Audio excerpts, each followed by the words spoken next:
Hola a todos, bienvenidos a Filosofía Clase B, yo soy Oscar. Me dicen que al final de una serie de televisión tiene que ocuparse de no dejar cabos sueltos y nada más. No tiene sentido terminar con un giro de guión sorpresivo porque la historia es demasiado larga. Coincido. El atractivo de películas como Los Otros, El Sexto Sentido o Los Sospechosos de Siempre es que uno vuelva a ver la película, sabiendo el giro del guión. Pero uno no va a volver a ver una serie de 5 temporadas para decir, ahora entiendo de qué estaban hablando realmente en esta escena. No, no tiene sentido. Coincido con esto. Me dicen que en el último censo en Bolivia eliminaron la categoría mestizos. ¿Qué opino de esto? Es propio de toda ideología identitaria. En toda ideología identitaria, al margen de cuál sea el grupo demográfico que tiene la culpa de todo, el malvado opresor, el explotador, el cáncer que hay que erradicar del mundo, no importa cuál sea, odian todavía más que a ese grupo, odian todavía más a los mestizos. Esto es común a todas esas doctrinas, que son todas iguales por otra parte.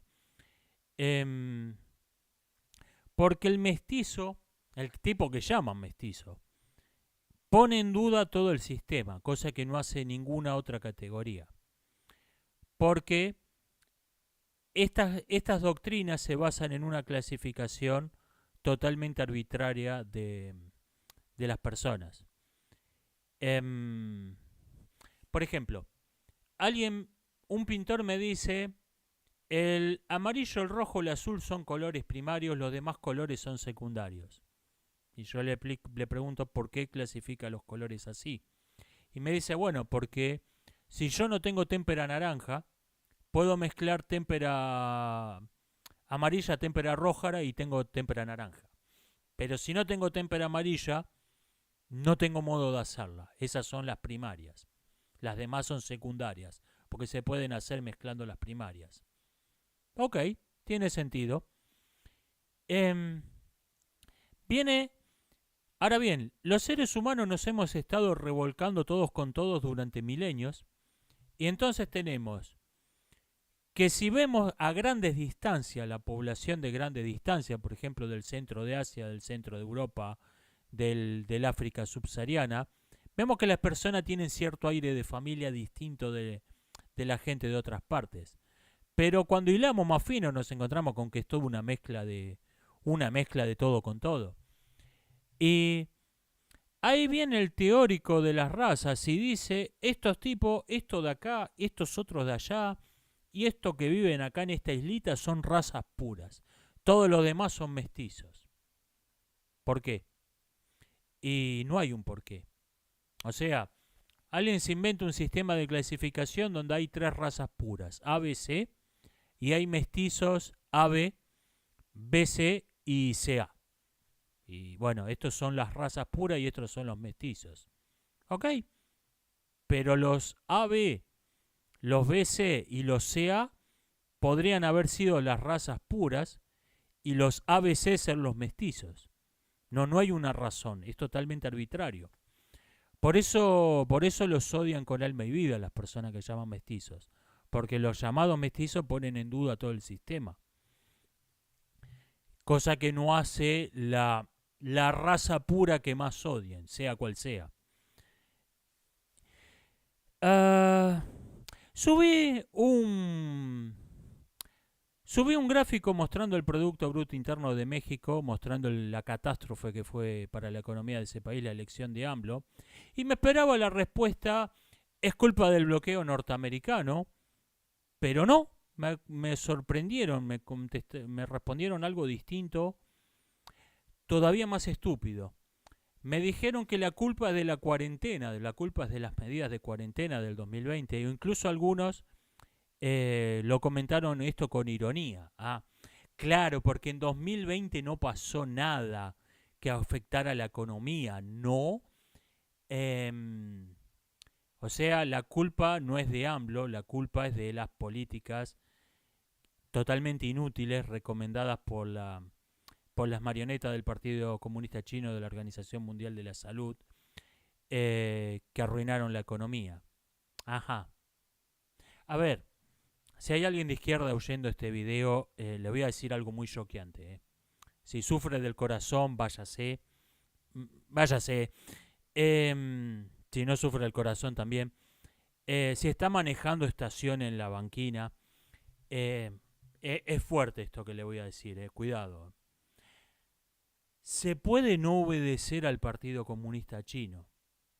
O sea, si Winnie the Pooh les dice tírense a un abismo, ustedes pueden no saltar del precipicio, pueden no obedecerlo. A ver, respiren hondo, tranquilo, sé que no lo habían pensado jamás en toda su vida, que es normal que se sientan confundidos. Pero sí, toda la catástrofe que representó AMLO para México fue por obedecer al Partido Comunista Chino y a sus marionetas de la Organización Mundial de la Salud. Sí, lo sé. Y me dice qué pienso de las feministas que apoyan a los fundamentalistas islámicos. Esto se lo suele comentar como si fuera una muestra de una enorme incoherencia en esto, como si hubiera una gran inconsecuencia en esto. A ver, una incoherencia se produce cuando una persona defiende dos ideas mutuamente contradictorias o hace dos acciones que se anulan una a otra. Ajá. Las feministas apoyan a los fundamentalistas islámicos en Europa. Ok. ¿Y con qué se supone que es incoherente esa medida? Es incoherente con apoyar a regímenes totalitarios como el Partido Comunista Chino, totalmente controlado por hombres y donde hasta burócratas de medio pelo tienen un harem de docenas de mujeres esclavizadas. ¿Es incoherente con eso? Es incoherente con apoyar la legalización del infanticidio, cuya principal aplicación práctica, con mucha diferencia, es matar mujeres por el solo hecho de ser mujeres, y cuyas aplicaciones secundarias más importantes son encubrir abusos sexuales contra adolescentes y encubrir crímenes de guerra. ¿Es incoherente con eso? ¿Es incoherente con oponerse a crear un registro público de violadores? ¿Es incoherente con haber degradado la violación de ser un crimen contra la persona, haya vuelto a ser un crimen contra el honor, con otro nombre, pero es lo que se llamaba un crimen contra el honor? No encuentro la incoherencia por ninguna parte yo. Es incoherente con oponerse a ver a las mujeres adultas como seres responsables de sus actos y no como niñas perpetuas que necesitan un tutor del Estado. O sea, de todo esto, ¿qué es exactamente lo que se supone que rechazaría un tipo como Osama Bin Laden? ¿Cuál es la incoherencia exactamente? Si me la pueden señalar, se los agradecería mucho. Me dicen, estoy leyendo la física de Aristóteles, que Aristóteles negaba el vacío. No la leí, la conozco, la teoría física de Aristóteles la conozco por fuentes indirectas como Kuhn. Aristóteles negaba que fuera posible el vacío, y aunque sus argumentos para ver el vacío como un no ser puro tienen sentido, y en la física moderna en realidad lo que se llama el vacío no es el vacío que rechazaba Aristóteles. El problema es que Aristóteles sí decía que no podía haber un espacio ocupado por cosas como el aire, tierra, el agua, y eso tiene algunas implicaciones que la física moderna las rechaza de plano. Por ejemplo, una bomba de vacío para Aristóteles tendría que tener una potencia infinita. Tendría que subir, si se hace un vacío, tendría que subir infinita cantidad de agua o romperse y llenarse de aire, porque no puede quedar un espacio donde no haya aire, agua ni nada. Y no, sí puede quedar. Puede quedar la bomba de vacío funciona hasta cierto punto y después te queda un espacio en la recámara donde no hay nada. O sea, no la nada del no ser puro. Pero no hay nada, no hay aire, no hay agua, te queda un hueco donde no hay nada. Y esto Aristóteles pensaba que era imposible. O sea, aunque sus argumentos tienen sentido, sacó algunas conclusiones de ahí que la física de hoy la rechazan. Me dicen, Russell no negaba la causalidad, por lo que mencioné del postulado estructural. Sí y no. Russell no es que pensara que una elefanta podía parir un león. No negaba la causalidad en este sentido. Lo que pasa es que consideraba que el concepto de causa y efecto, la causalidad, era demasiado rústico, demasiado simple, y entonces decía que había que reemplazarlo por una serie de leyes que establecen fenómenos que se pueden predecir de modo estadístico. O sea, una estructura compleja no puede aparecer en cualquier parte del espacio-tiempo. Sigue unas leyes probabilísticas, donde si vemos una estructura compleja en cierto lugar del espacio-tiempo, se puede establecer como altamente probable que vamos a ver una estructura compleja similar en un espacio-tiempo cercano a ese, en un momento cercano a ese. Es tan abstracta, es tan teórica esta definición que a uno se le olvida que está hablando de la causalidad.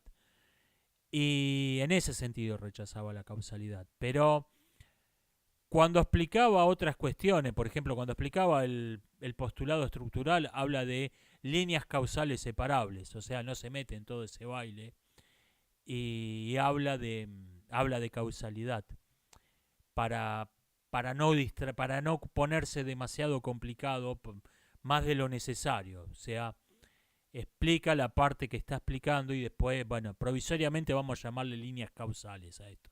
Aunque sabemos que cuando hablamos de causalidad, hablamos de probabilidad, de observar fenómenos estructurales complejos, etc. Russell creo que decía en alguna parte, compara su terminología con el habla cotidiana, donde decimos que el sol sale, el sol se pone. Aunque sabemos hace siglos que el sol no sale, el sol no se pone, pero como esto no tiene ninguna importancia para la vida cotidiana, seguimos usando esa terminología que presupone el geocentrismo o incluso hasta que presupone el terraplanismo.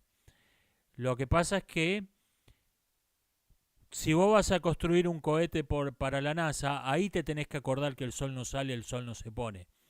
Pero para la mayoría de las experiencias cotidianas el lenguaje es perfectamente razonable.